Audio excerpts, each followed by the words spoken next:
Reliance कंपनीवाला wire खोदत होता, रस्त्याने wire टाकत होता.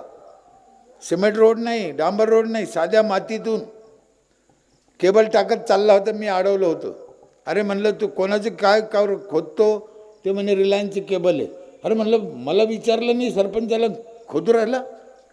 ते म्हणजे तुम्हाला विचारायचं काय संबंध आहे? मला बंद कर.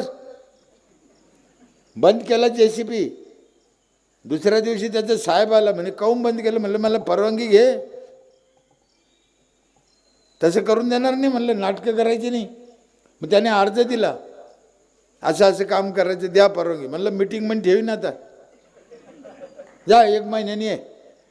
ते आमदाराकडे गेलं, शिवकडे गेलं, BDOकडे गेलं. ते सगळे म्हणे भाऊ त्याच्या नादी लागायचं नाही, ते जेव्हा परवानगी देईन तेव्हाच घ्यायचं.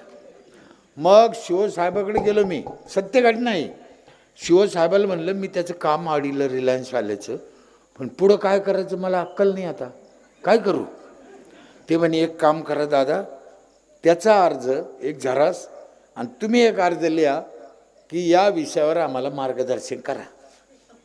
दोन्ही अर्ज जिल्हा परिषदला पाठवले. मग त्याने बांधकाम खात्याचे इंजिनियर पाठवला.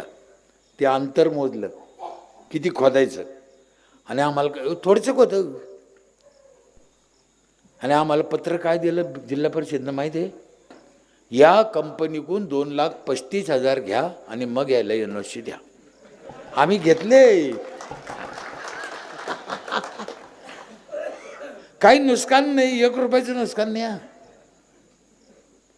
मी काय सांगतो, आम्हाला किती अधिकार दिलेला आहे घटनेनं, आम्ही त्याचा वापरच करीत नाही.